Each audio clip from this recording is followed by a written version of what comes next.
I am getting some feedback saying that there's no audio. I don't know why YouTube continues to give me such problems. But, okay. Let's try this again. Welcome to my channel. My name is Ronan, and I am running for Congress in Ohio's 1st Congressional District. And that is about all the more joy and happiness that I can offer. Because today's topic is one that hits a far too close to home.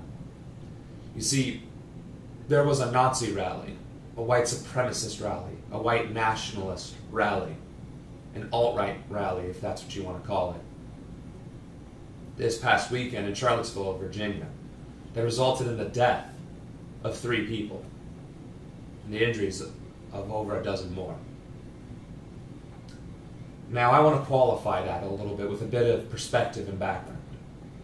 As some of you may know, I'm from Germany. I am born from Germany. I am a first-generation immigrant to these United States, and that I held dual citizenship for most of my life until I enlisted in the United States Air Force. And to see this kind of hate and rhetoric manifest itself in a rally, not in a historical context, not as a newsreel about World War II during this time, but in the present, in real time, being live streamed on social media and talked about on the news in the year 2017 bothers me profoundly.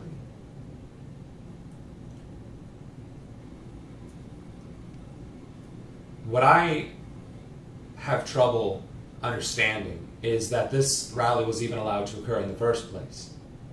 Now, let me qualify that even further. People have a First Amendment right to free speech and to peacefully assemble. That is the oath I swore to protect and defend as United States Airman. Nazis, white supremacists, ultranationalists, in any numbers, are never peaceful. They are intrinsically violent, aggressive, and seeking to carry out those same things.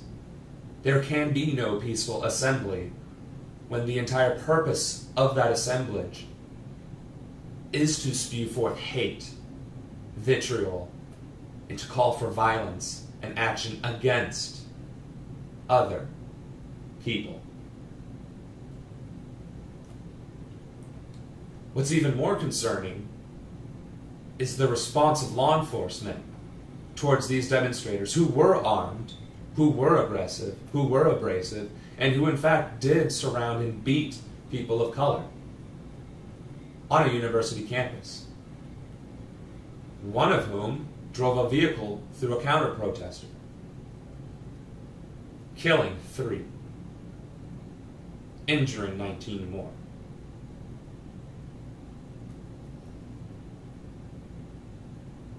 People like Philando Castile get killed without a second thought or moment of hesitation because law enforcement feared for their lives. DAPL protesters get maced and attacked and beaten down for defending water. Occupy Wall Street gets maced in the face for protesting against Wall Street influence in our government and political processes. Yet people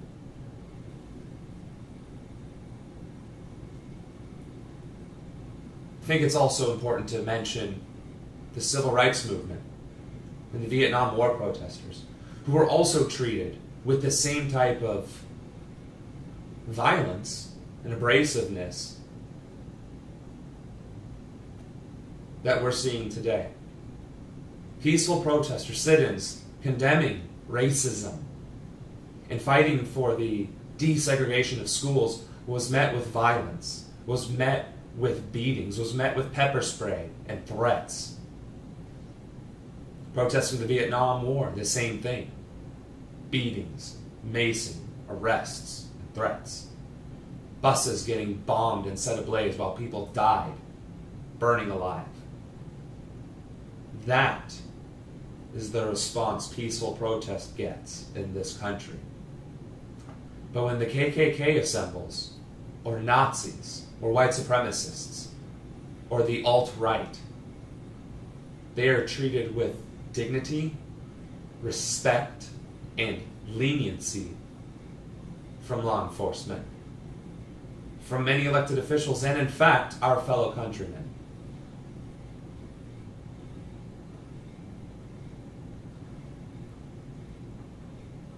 That is incredibly, incredibly telling. And it breaks my heart. It makes me really question, what will it take for Americans, for our fellow countrymen, to say enough is enough? That this is a line that will not be crossed, and that we will not allow it to continue. If Nazis, not figurative, not metaphorical, Nazi saluting, Nazi chanting, Nazi flag waving, Nazi armband wearing, Nazis marching in the streets of Charlottesville, Virginia in the year 2017, if that is not enough to cause outrage, universal, unequivocal, united outrage among our countrymen, then what will be? What is a line that is too far, that cannot be crossed? As a German, I'm terrified to see the mistakes of history repeat themselves. As an American, I am appalled that there are those among us who would advocate, support, and participate in such a thing. And as a veteran, I am livid and disgusted at what I am seeing. We literally fought a world war against Nazis and fascists. And we continue to justify our engagement all across the globe to remove from power fascists, dictators, and genocidal maniacs. And the response here at home from the commander-in-chief is that the violence on all sides is deplorable, that it is. It took him 3 tweets after hours of silence to somewhat get it right.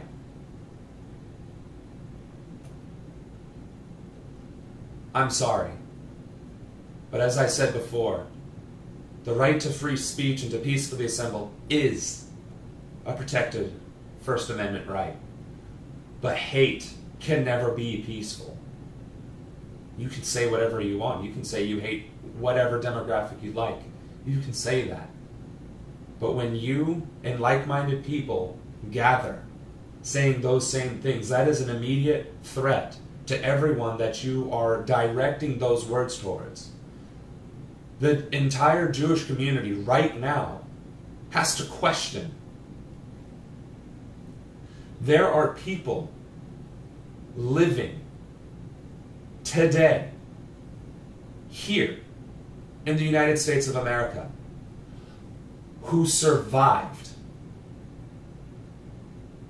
Nazi Germany, who have barcodes on their wrists from where they were treated like subhumans and exterminated like a pest, systematically, deliberately, while a country stood by and did nothing. Some might argue they weren't aware. This is how that started. And the fact of the matter is, the people who are speaking about these things were the same ones who did it 80 years ago. They are still calling themselves Nazi. They are still flying around the flag. They are still wearing the regalia, giving the same chants, doing the same salutes. They are Nazis. That is not a misconception or hyperbole. That is what they are. That is what they are doing. That is what they are fighting for and marching for on our soil, in the United States of America.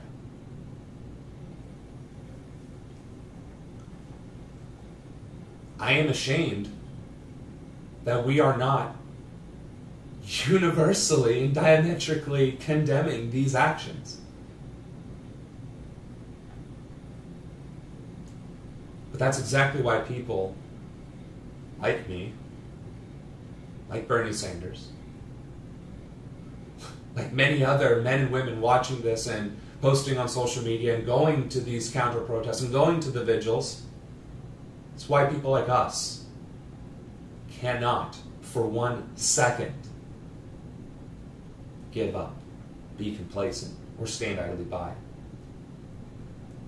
Apparently, we've been doing too much of that. Apparently, we haven't been aggressive enough in preventing this from happening in the first place. Somewhere along the lines, we failed as a country when the second this ultra-right fascist rhetoric becomes normalized, it comes out of the woodwork. Within 8 months of the Trump presidency, we have Nazis, white supremacists, and ultranationalists marching openly in the streets and justifying their actions.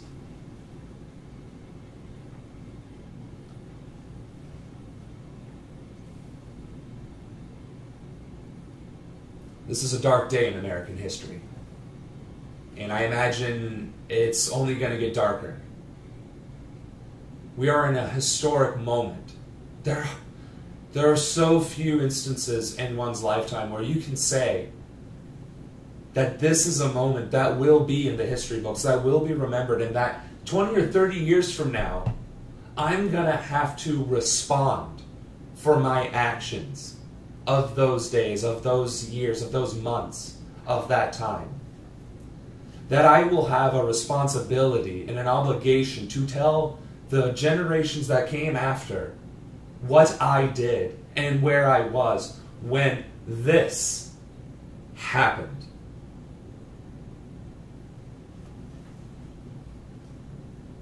Now, when I was in high school, I always said that if I was alive in Nazi Germany, as a German citizen, that I would have always stood against this corruption and this hate and this vitriol, and that I would have done something about it, overtly or covertly, that I would have resisted Hitler and the rise of Nazism in Germany, that I would have done something to stop it, even if it meant losing my life.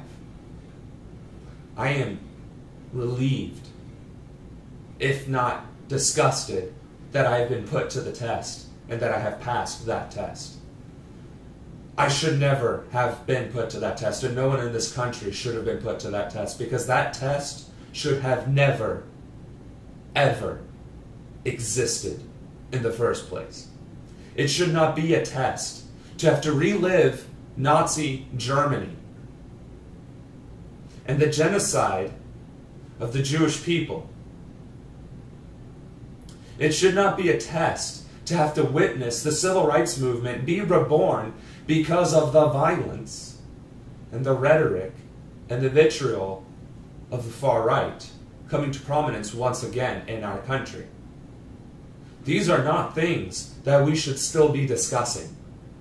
Civil liberties, civil rights, humanity, civility, compassion, respect for your fellow man and your fellow American.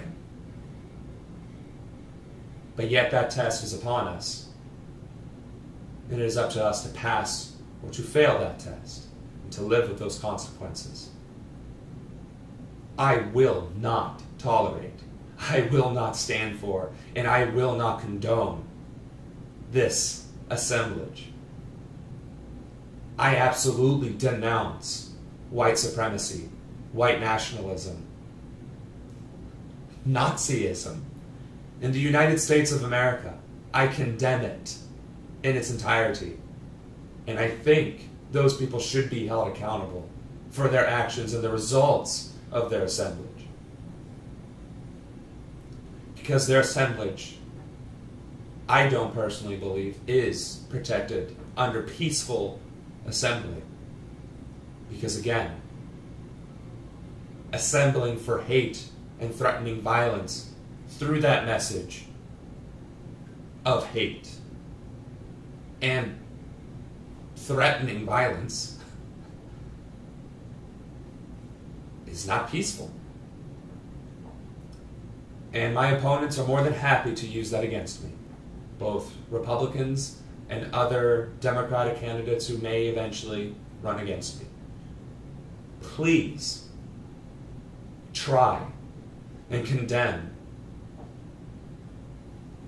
a naturalized American citizen from Germany who served in the armed forces for having a problem with and condemning Nazi rallies in my country. Please make my day.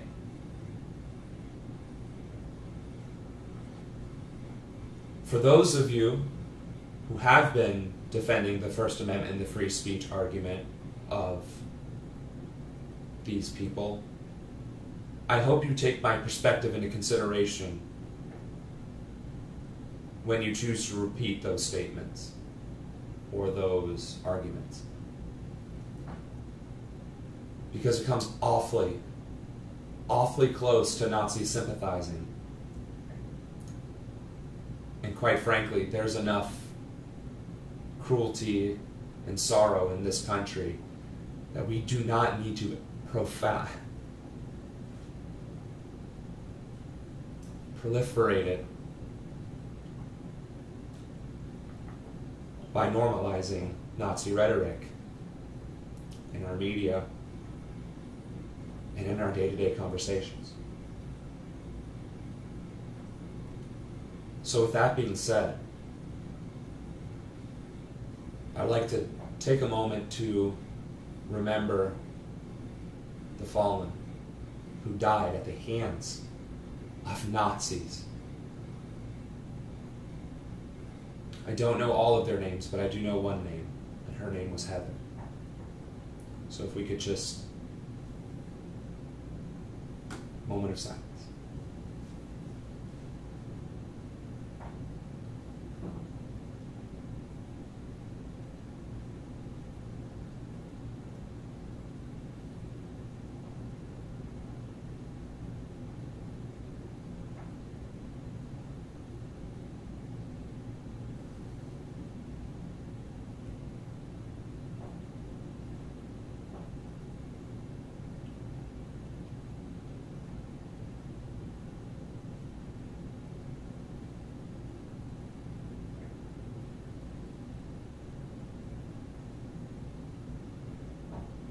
Heather was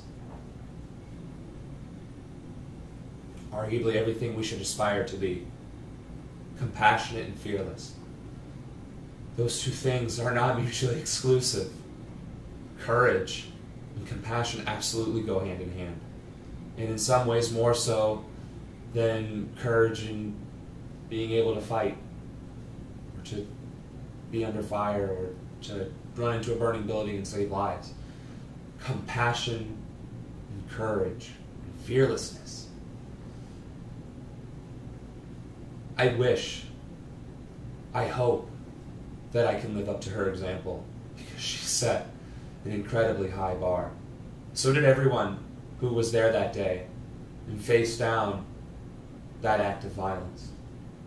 And those people who recover, they are warriors. They actually are true patriots. They are doing exactly what our founding fathers wanted us to do, and why protesting in peaceful assembly is a protected First Amendment right.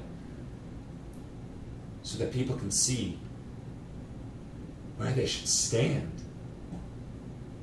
what they should do, and how to get involved.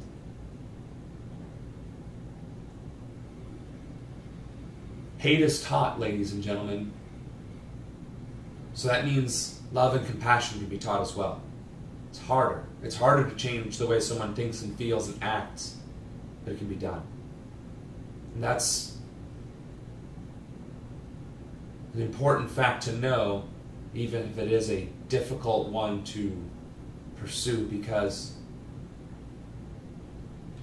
I know how I feel when I am faced with someone like this. I want to reach out to them and correct them and educate them on how their entire outlook on life is so wrong, so fundamentally backwards.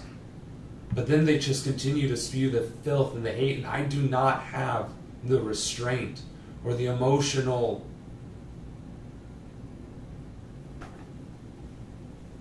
I don't even know what to describe. I don't even know how to describe it. I cannot understand how there are people who have read history, who have gone to school and learned about Nazis and white supremacy and ultranationalism, and then regurgitate that rhetoric. You have studied history and you are still repeating it. So it is up to us. It is absolutely up to us, and we cannot be complacent. We cannot falter, and we certainly cannot fail in our efforts to change the way our society acts, thinks, and feels. We have to bring back compassion. We have to bring back togetherness and unity. We have to start organizing better. We have to start messaging better. We have to start working together. We cannot allow ourselves to be divided by niche beliefs, because guess what?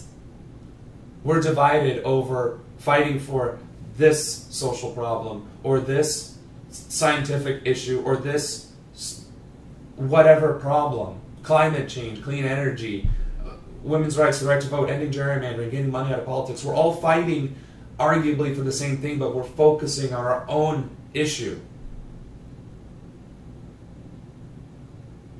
While Nazis are rallying and marching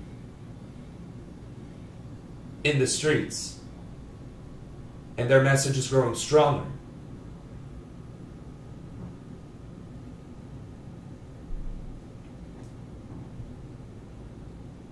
It's not even that we have to put our differences aside. We have to combine our efforts with it. Without unity, without victory, if we cannot pull together, at the very least, to combat Nazis marching in the streets openly, then what will it take for the left, for the progressives, for the entire populist left of the spectrum to unite? That's my question. This doesn't change my conviction for universal health care or universal education, or fighting for a livable wage, or improving the workforce, or making it easier to go from school to work. It isn't changing my conviction about needing to transform to a clean energy program, fixing our taxes. None of that has changed. Fighting for women's rights, fighting for social justice, that hasn't changed. And I have not forgotten about North Korea and how we're trying to instigate World War III with them. I have not forgotten about the fact that we are invading Venezuela for whatever ridiculous reason. I have not forgotten about the atrocities being committed in the Middle East by our country, or the devastation that Syrians still feel. I haven't forgotten about ISIS. I haven't forgotten about terrorism. I have not. I'm fighting for, or against, as the case may be, all of these things because they are all important. And you cannot have one without the other. You cannot combat extremism in the Middle East and focus all your attentions on that and then be shocked when universal health care doesn't happen or universal education. They all go hand in hand. If you want to fix the country, if you want to reform our government, it must be a full, sweeping change. And that doesn't happen by getting one person elected. It doesn't happen by getting 3 people elected. It happens by a fundamental, across-the-board, clean slate, a progressive slate, a common sense, common citizen, regular American slate of candidates. And it means volunteering for those campaigns, and it means running for office if there isn't somebody doing that already. And it means if you live in a state where you can't run as an independent or a Green Party or a third party, then you run as a Democrat or you run as a Republican, because what matters is that you win so that you can be in office and so that you can make a difference. Protesting is one part of that. But if you protest, you cannot write legislation, you cannot vote on legislation, you cannot pass legislation. You can highlight a problem. You can magnify a problem. You can let your friends and your neighbors know that this problem exists, and you can hope that media outlets and the news and MSM picks up on it, and that it drives social change. Yes, these are things you can do, and they are important, they are necessary, but we must also win elections. We must get people elected, and we must support them. And there's no such thing as a perfect or a pure candidate. Because even as I speak to you today, and I run an unapologetic progressive platform where I will say words like universal health care, universal education, clean energy initiatives, condemning the war on terrorism, condemning Nazism in the United States. I do have opinions that you may not agree with. But that doesn't change the fact that I will fight for you in Congress, that in Capitol Hill, I will be one of the loudest, most aggressive voices for you, for my fellow countrymen, for the citizen, for just the regular Joe who has to work 40, 50, 60, 70 hours a week just to keep the lights on, because I am I am doing the same exact thing. In fact, earlier today, I had to go to work overtime because I would have gotten crushed on Monday if I'd gone into work and all of that extra work was waiting for me. I work 50, 60-hour weeks. I work overtime because if I don't, I can't keep the lights on.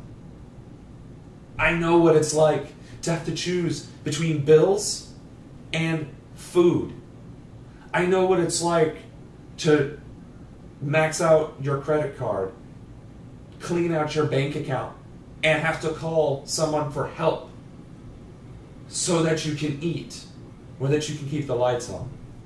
And I've helped my friends too in that similar situation. I know the value of an education. I know the value of healthcare, because while I was active duty, I got the full socialist basket in my lap.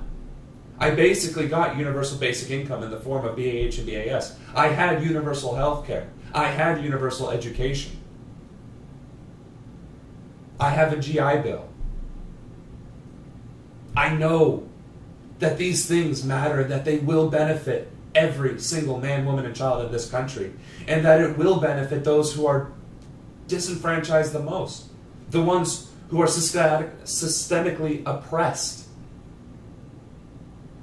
those who are treated with the least amount of respect in our country. Universal health care helps me, helps white Christians. Yes, it does. So does universal education, so does a livable wage. But it helps people of color the most. It helps our Islamic communities, our Jewish communities, our Black, Hispanic.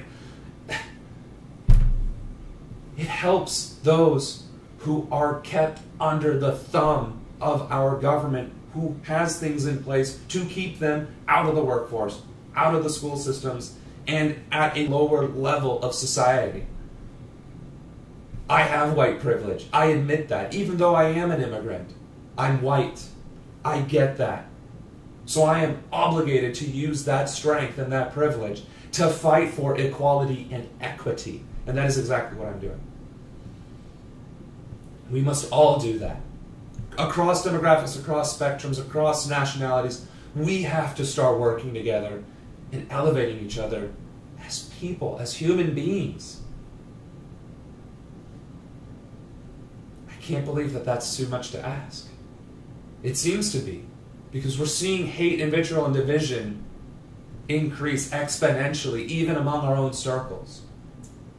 We're constantly at each other's throats. No, we have to do this. No, you're focusing on the wrong thing. No, healthcare is one thing, but education is far more important.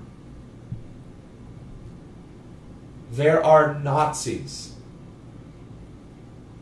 marching in the streets of America in the year 2017. The President of the United States of America has not condemned them unequivocally. There are white supremacists in that administration making decisions for 318 million Americans. There are people in elected office all up and down the ballot, across the spectrum, across the country, who are doing the same thing.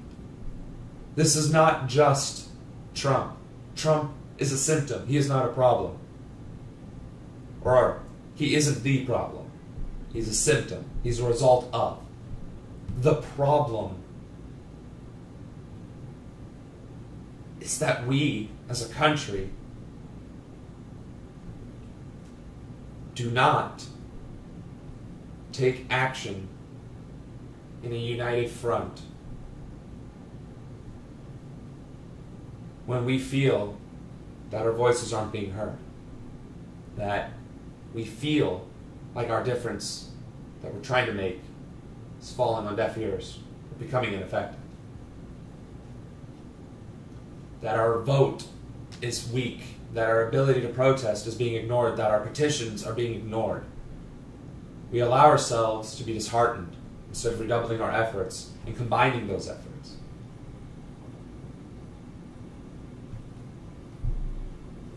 We simply cannot do that. We simply cannot allow that trend to continue. And I'm asking you, I am pleading with you to please vote. Register to vote. Get your friends and family to vote. Get them to take just 5 minutes of their day to listen to the news, to participate in politics, to educate themselves on their candidates in their local area, if nothing else. We are not living in a time, in a historical moment, where we can afford to brush off politics. Politics isn't for me, it's just, it doesn't affect me, so, I never understood it. It's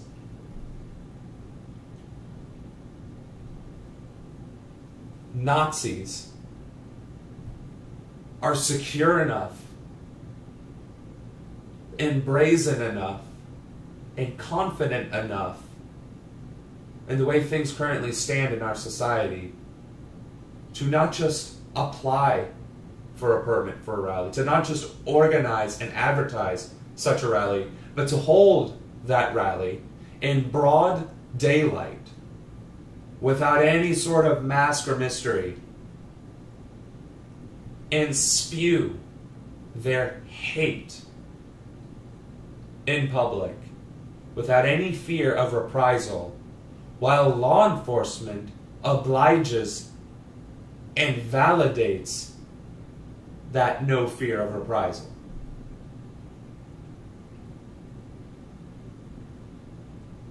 If ever you wanted to make a difference in the course of history, If ever you wanted to be a part of something that was much larger than yourself, now is that time.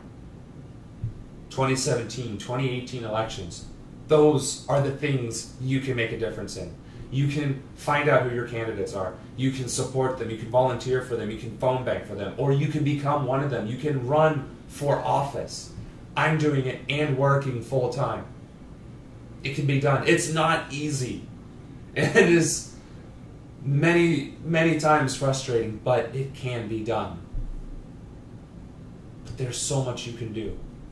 Simply talking about it and getting your friends and family involved is more than what's been happening. And it's what's necessary. It's what's needed. So I urge you to get involved and to talk to those who refuse to convince them otherwise. Guilt them. Bribe them. Hey, Billy, if you register to vote and you go knock on 20 doors, I will personally take you out this Saturday and buy you drinks. Sandy, you've been wanting this thing. I will get you this thing if you write your congressman, if you knock on a few doors. If that's what it takes, bribing your friends and family to get them active, do it. Because we cannot afford this very dangerous and terrifying trend that our country's taking. Fascism is on the rise and it is being implemented all across the country. We are becoming a police state slowly but surely. Law enforcement get to say, I fear for my life, and get away with murder all across the country. Not just in the South, not just in urban areas, all across the country. 1984 is upon us. George Orwell's dystopian future is upon us. The question is, are we going to allow it to continue, or are we going to put a stop to it? Because we can put a stop to it. Make absolutely no mistake. We can put a stop to it. And we must. So, I don't know how long I just went on that. Normally I try and do 15, 20, 30 minutes on a topic, and then I open it up to questions and answers. So, I think that's what I'll do now. So, let me pull this up and see what we got.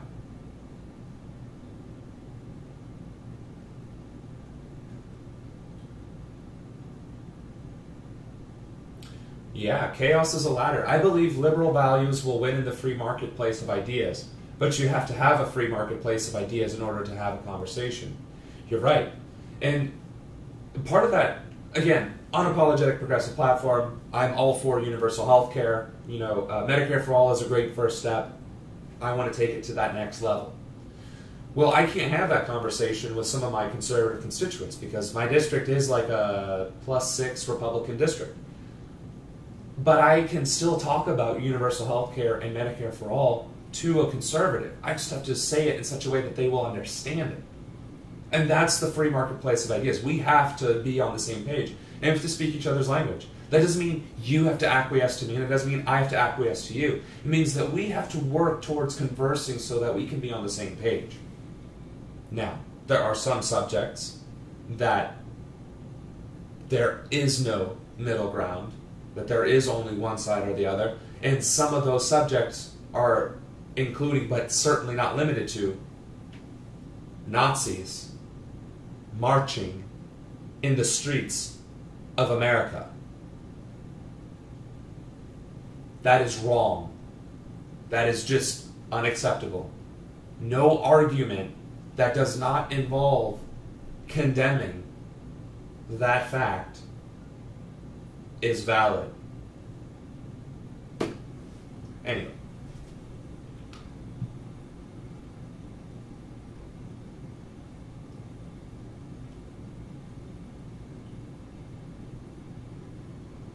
Let's see.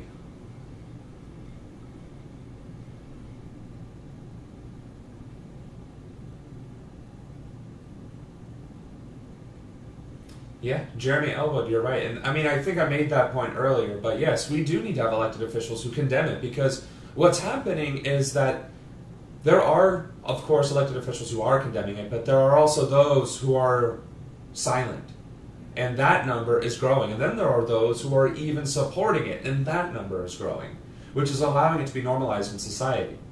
Now, we want to talk about things being normalized in society. Well, that also goes for good things, right? Like electricity didn't exist in society, and it only existed for the super wealthy, but then it became normalized in our society, and everybody has electricity.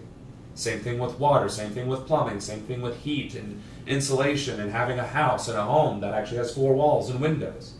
Same thing with the civil rights movement. It is now normalized for people of color to work in the workplace and to not drink from a separate water fountain. That isn't to say that there aren't strides that still need to be made, because clearly there are. And I am in no position to dictate or stipulate what those steps are, because I cannot possibly speak on the racism and the hate and the outrage and the vitriol that people of color in this country still to this day receive. But I can fight for it, I can defend for it, and I can absolutely proliferate that message, so it becomes normalized, so that we do have true equity and equality in our country. We need to normalize the good, not hate and discrimination and vitriol. We cannot normalize that.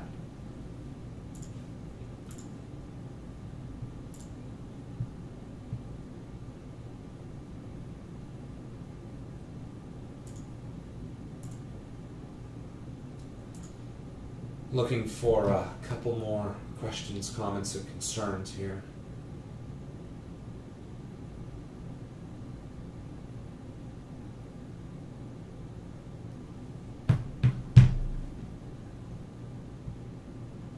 Okay, well, Call from Facebook asked, where at in Ohio? I'm from the Buffalo, and have friends in the Northwest and Central Ohio area. So, Ohio's first congressional district is in the Cincinnati area in Warren County. So it's southwest Ohio, kind of like along the... It's above the Kentucky border and the Ohio River. It's like the top left-hand corner of Cincinnati and then Warren County.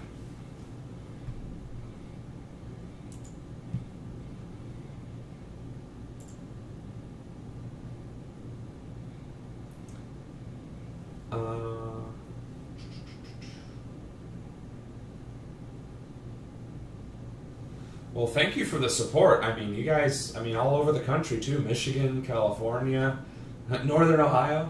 Thank you. I really appreciate it. So, doesn't look like there's too many questions, which is good. At least the people who are aware of my policies and platform, they are not in question of whether or not Nazism is a problem or not, or why I feel the way I feel. That's good. There are certainly worse things that could be asked right now.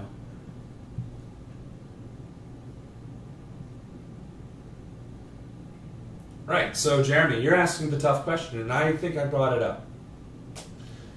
A hate group, you're right, it is a slippery slope. And I do condemn hate groups and hate speech.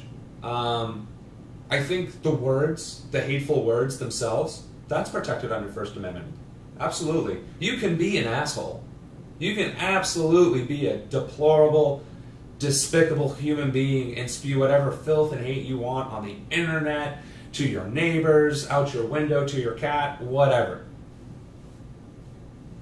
I won't enjoy protecting that freedom, but I will. Peaceful assembly, on the other hand, that is a clear definition. That is a very deliberately defined thing. That is a right to peacefully assemble. So, how do we define peaceful assemblage? Well, if you have a bunch of people with guns assembling, is that peaceful? Sure is. Or it can be. Just if you see people with guns in a group, that doesn't necessarily mean anything negative. Upon closer inspection, though, what do they talk about? Oh, this is a bunch of people with guns talking about clean energy and climate change. People with guns for climate change or clean energy. right? Peaceful. Guns is just, they're people with guns for climate change. That same group, with signs or speeches, armed, on the street corner, saying, "Death to black people, death to Jews, Heil Hitler, Blut and Boden," with the Sieg Heil salute. That is a threat. That is conveying violence, wanting to deliver violence. That if a person of color or of that descent were to walk by, their life, their safety would be in danger intrinsically because of the feeling and the emotion of what a groupthink mentality can cause. And because they are armed, and because they do feel this way, and because they are assembled. People are less likely to act out in violence by themselves than they are in a group. The gentleman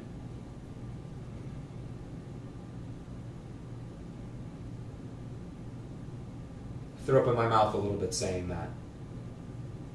The despicable human being who drove a Dodge Challenger through a crowd of counter-protesters who themselves were absolutely acting peacefully, if not angered, was only enabled, and probably would have only acted as such, because he was in a group of like-minded people who enabled that kind of action and rhetoric in the first place. That is the difference between peaceful assembly and a hate rally. And I would take measures to prevent that and to condemn it legally, if at all possible, and that there are precedents, legal precedents, where that has in fact happened. So that may not be a popular opinion.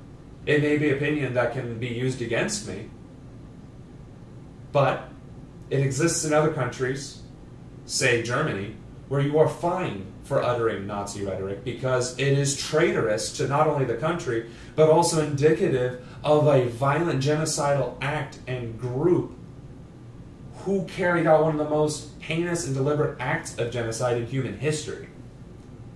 Why that same principle isn't applied here in the United States kind of baffles me. But that's because of the First Amendment, that the free speech aspect of it is where it comes into play. And again, I understand and respect the free speech part of it. The peaceful assembly part, I do not think applies. And I don't think it should apply.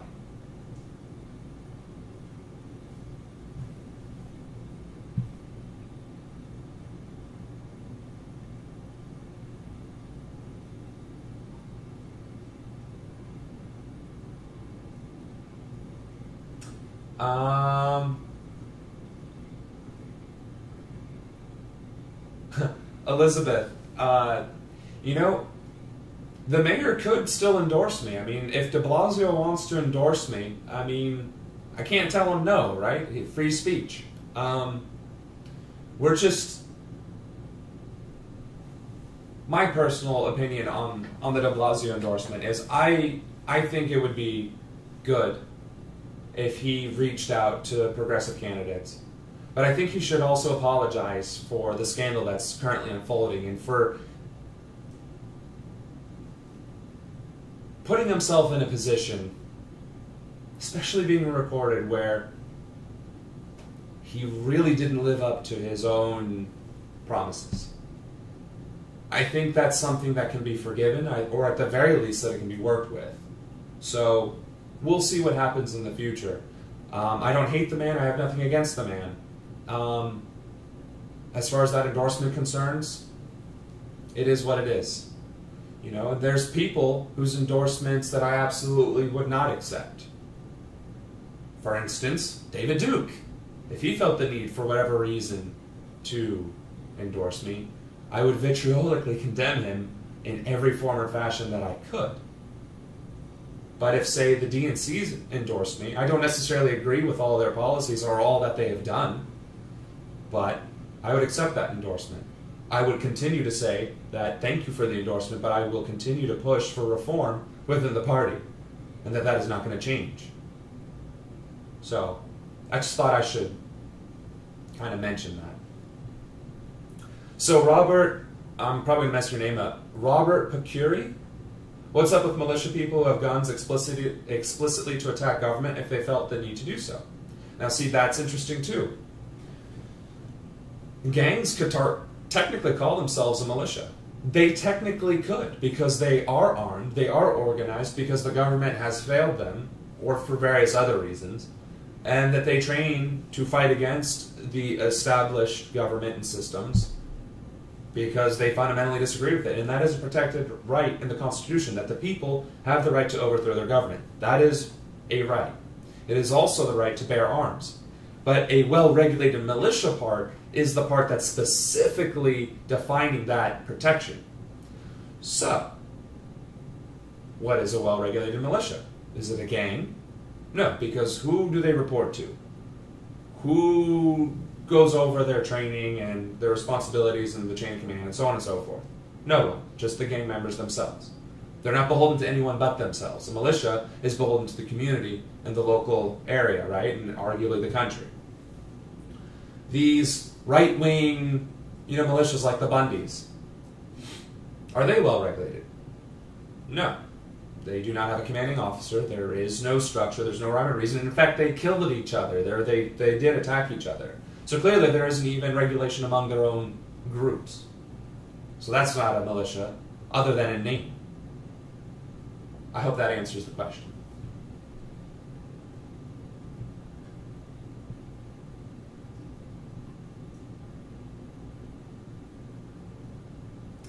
Jess, it is my intention to go to the Dayton Vigil tonight.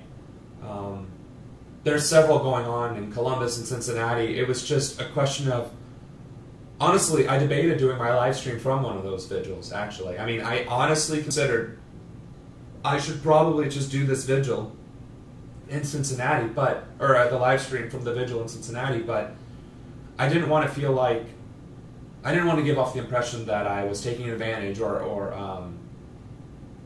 what's the word I'm looking for? Benefiting from this tragedy, because all I want to do is highlight it. All I want to do is condemn it, and all I want to do is get people to understand that this is unacceptable, to do something about it. But yes, I have every intention of going to the Dayton Vigil. Thank you, Chaos is a Ladder. I hope I win in Ohio too. And hey, I'm glad I did a good job, Robert. I'm going to stick with Robert though, because I'm not even going to, I don't want to risk messing it up again.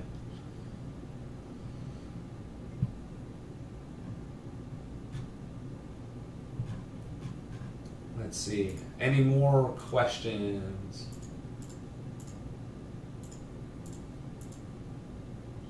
Trying to go through the news feed here and find the posts and whatnot.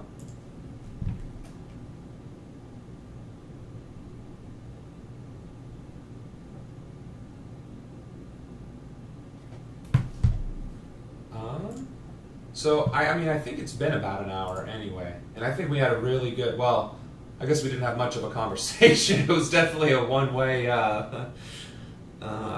stream for the most part.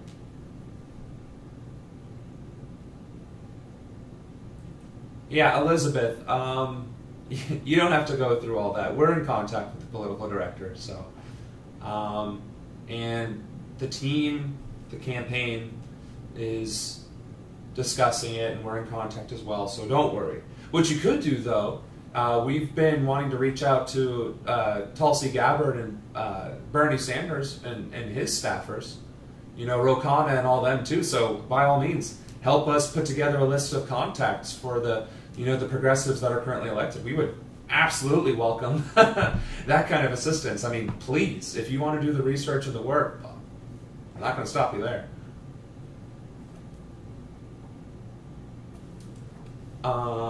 So yeah, I think that covers it. Dayton is about 30 minutes away, so I actually need to kind of get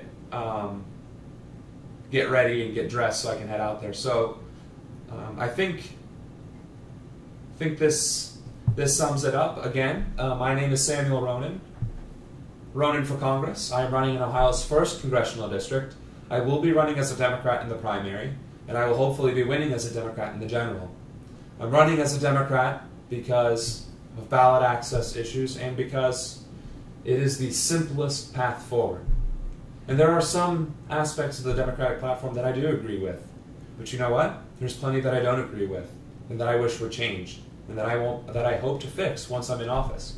I will never stop that. I will never stop fighting for the changes and the reforms that we need, and that's the point, because I'm one of you. So help me get elected, help fellow progressives get elected. Together, we can guarantee a future for all. Thank you for watching. Thank you for coming. Take care, everybody.